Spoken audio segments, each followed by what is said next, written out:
Mengambil resiko perang nuklir untuk menyalakan api peperangan Ukraina. Nama saya Riki Suwarno, berdiri di atas pundak dua superpower Amerika Serikat China melihat masa depan Indonesia. Mengapa Amerika Serikat mengambil resiko perang nuklir untuk menyalakan api peperangan di Ukraina? Propaganda Amerika Serikat tentang perang Rusia-Ukraina adalah untuk membuat dana Eropa mengalir kembali ke Amerika Serikat, kata Strarikov, seorang komentator politik terkenal Ukraina dan pensiunan kolonel dinas keamanan, berbicara tentang tujuan Amerika Serikat yang mencoba menciptakan perang di Eropa dalam sebuah wawancara dengan saluran TV Nash Ukraina.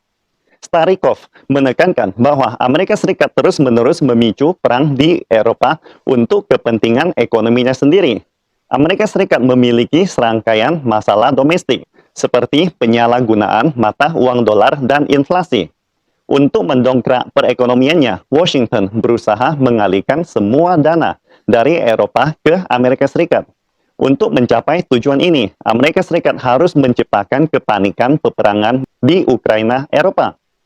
Meskipun Amerika Serikat menyebut Uni Eropa sebagai sekutunya, namun Amerika Serikat terus mencoba menahan dan melemahkan Uni Eropa dan mencegahnya menjadi pesaing ekonomi Amerika Serikat, terutama mata uang euro. Mengapa para politisi dan media Amerika berusaha mengarang cerita bahwa serigala akan datang? Seorang jurnalis Amerika Serikat yang sangat terkenal dan pemenang penghargaan Pulitzer Prize bernama Chris Hedges juga berkomentar di Russia Today bahwa Amerika Serikat selalu mengatasi krisis politik domestiknya dengan menyalakan api peperangan di negara lain. Tujuannya untuk mengalihkan perhatian publik Amerika Serikat dari korupsi pemerintah dan ketidakmampuan Washington dalam merendamkan masalah domestik yang kian hari kian parah. Misalnya, ketika mereka tidak dapat menemukan cara untuk menghentikan inflasi 7,5%, atau ketika rancangan undang-undang membangun kembali negara yang lebih baik, mereka dibantah. Atau ketika mereka mengingkari janji menaikkan upah minimum atau menghapuskan hutang para pelajar. Atau ketika mereka tidak dapat menghentikan penindasan hak pilih Partai Republik, atau ketika mereka tidak tahu harus berbuat apa dengan pandemi yang telah menewaskan hampir 1 juta jiwa rakyat Amerika Serikat, dan sebagainya. Maka mereka akan membuat warganya ketakutan pada musuh domestik maupun luar negeri. Mereka akan mengarang dan menciptakan suatu ancaman seperti teroris domestik atau luar negeri seperti Rusia, Iran, Korea Utara, maupun China. Mereka akan memperluas kekuasaan negara atas nama keamanan nasional, membunyikan genderang peperangan.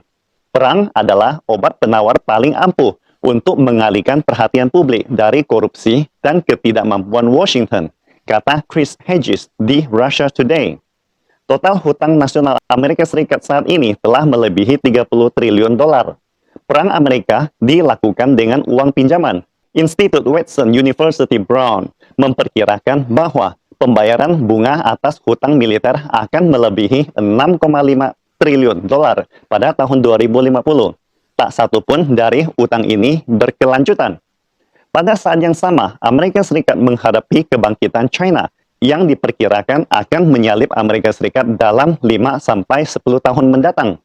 Itulah sebabnya Washington melakukan serangkaian manuver keuangan membanjiri pasar global dengan dolar baru dan memotong suku bunga hingga nol.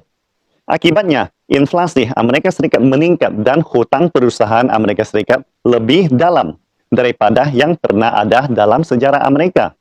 Jika tidak ada mekanisme jangka pendek untuk menutupi bencana, maka akan memicu depresi Amerika Serikat yang sangat berkepanjangan. Krisis ekonomi berarti krisis politik. Krisis politik Amerika Serikat secara tradisional diselesaikan dengan mengobarkan peperangan. Dalam hal ini, baik Partai Demokrat maupun Partai Republik, keduanya memiliki dosa yang sama. Misalnya, Perang Korea Utara yang dimulai oleh Presiden Truman dari Partai Demokrat, atau Presiden John F. Kennedy dan Lyndon Johnson di Perang Vietnam, yang kemudian diabadikan oleh Partai Republik. Atau sebaliknya, bisa juga diprakarsai oleh Partai Republik seperti George Bush dan dilanjutkan oleh Partai Demokrat seperti Presiden Obama dan Presiden Biden. Walaupun Presiden Bill Clinton tidak menyatakan perang, Namun, dia menjatuhkan sanksi hukuman berat terhadap Irak dan memberi wewenang kepada Angkatan Laut dan Angkatan Udara Amerika untuk melakukan serangan mendadak terhadap Irak. Dengan kata lain, industri perang dengan anggaran militer 768 miliar dolar adalah proyek kerjasama kedua partai Amerika Serikat. Hari ini, krisis Ukraina menjadi semakin serius. Apalagi Presiden Biden mempropagandakan Rusia akan menyerang Ukraina pada tanggal 16 Februari yang lalu. Di belakang Ukraina ada NATO, dan pemimpin NATO adalah negara adidaya saat ini Amerika Serikat, melawan kekuatan militer Rusia yang hampir seimbang. Memang semua peperangan mungkin kecil pada awalnya, tetapi jika tidak dikendalikan dengan baik, mereka akan meningkat tajam. Bentuk akhir perang dari kedua adidaya militer ini adalah perang nuklir, dan kekuatan nuklir Amerika Serikat dan Rusia sangatlah kuat. Menurut laporan terbaru yang dikeluarkan oleh Stockholm International Peace Research Institute di Swedia, 9 negara bersenjata nuklir di dunia memiliki total 13.080 hulu ledak nuklir, di mana Rusia memiliki 6.255 dan Amerika Serikat memiliki 5.550. Jumlah total hulu ledak nuklir Rusia dan Amerika Serikat mendominasi 90% dari total dunia. Namun, untuk mempertahankan hegemoni dolar, Presiden Joe Biden akan meresikokan perang nuklir karena krisis dolar yang sudah sangat parah. Perekonomian adalah fondasi politik dan militer suatu negara. Tanpa kekuatan ekonomi yang kuat, Amerika Serikat tidak mungkin memiliki kekuatan militer dan pengaruh politik yang kuat. Kekuatan ekonomi adalah fondasi penguasaan Amerika Serikat terhadap dunia. Seperti diketahui, perekonomian Amerika Serikat didasarkan pada dominasi dolar Amerika. Artinya, dolar Amerika harus menjadi mata uang global, dan semua transaksi besar harus diselesaikan dalam dolar Amerika Serikat. Salah satu lembaga think tank Amerika Serikat, RAND Corporation, yang berfokus pada penelitian militer dan merupakan lembaga konsultasi pengambilan keputusan paling bergengsi di Amerika Serikat, menunjukkan bahwa ekonomi Amerika Serikat sedang dalam resesi besar. Atribut dolar sebagai mata uang global mulai melemah, dan Amerika Serikat telah jatuh ke dalam krisis hutang besar-besaran. Sampai bos Tesla, Elon Musk, memposting di Twitter bahwa hutang nasional Amerika Serikat setidaknya 60 triliun dolar, yang merupakan 3 kali lipat PDB Amerika Serikat saat ini. Mungkin pernyataan Elon Musk agak dilebih-lebihkan, tetapi hutang Amerika Serikat setinggi gunung Himalaya adalah fakta yang tak terbantahkan. Cara paling sederhana dan efektif mengatasi krisis hutang Amerika adalah mencetak dolar dalam skala besar, yang tentu saja akan menyebabkan inflasi yang sangat serius bagi Amerika Serikat. Akan tetapi orang Amerika tidak takut karena dolar Amerika adalah mata uang global, di mana dunia akan ikut menanggung konsekuensi inflasi bersama Amerika Serikat. Orang Amerika memang sangat pintar, tetapi orang di negara lain juga tidak bodoh. Mengapa Indonesia harus ikut menanggung krisis hutang Amerika Serikat? Bagaimana cara mengatasi masalah ini? Metode fundamentalnya adalah tidak menggunakan dolar Amerika Serikat untuk penyelesaian perdagangan internasional, melainkan dengan menggunakan local currency settlement atau LCS seperti yang dilakukan Indonesia dengan negara-negara tetangga saat ini. Misalnya lagi, 15 negara anggota Komunitas Ekonomi Negara-Negara Afrika Barat menerbitkan mata uang tunggal bernama ECO. ECO yang dirilis oleh Komunitas Afrika Barat tidak akan dipatok ke dolar Amerika, melainkan ke mata uang euro. Dengan kata lain, 15 negara Afrika Barat bergabung melawan hegemoni dolar Amerika Serikat, termasuk mata uang China, renminbi, yang kian hari kian menguat. Berdasarkan statistik terbaru, telah ada 54 negara di dunia sudah mulai melepaskan dolar, yang terang-terangan telah mengguncang status internasional dolar Amerika Serikat. Eropa adalah tempat kelahiran revolusi industri dunia, dan juga merupakan salah satu wilayah dengan ekonomi dan teknologi paling maju. Namun, negara-negara seperti Jerman memiliki garis lintang dan lingkungan alam yang relatif tinggi, tidak terlalu bagus terutama di musim dingin, sehingga permintaan gas alamnya sangat tinggi. Sebagai negara maju dalam ekonomi global, Eropa kekurangan pasokan sumber daya lokal, sehingga sangat bergantung pada impor dan negara asing. Apalagi dalam masa pandemi saat ini, produksi global gas alam dunia telah menurun drastis, dan Eropa sangat membutuhkan gas alam dalam jumlah besar, yang hanya dapat disediakan oleh Rusia dengan harga murah.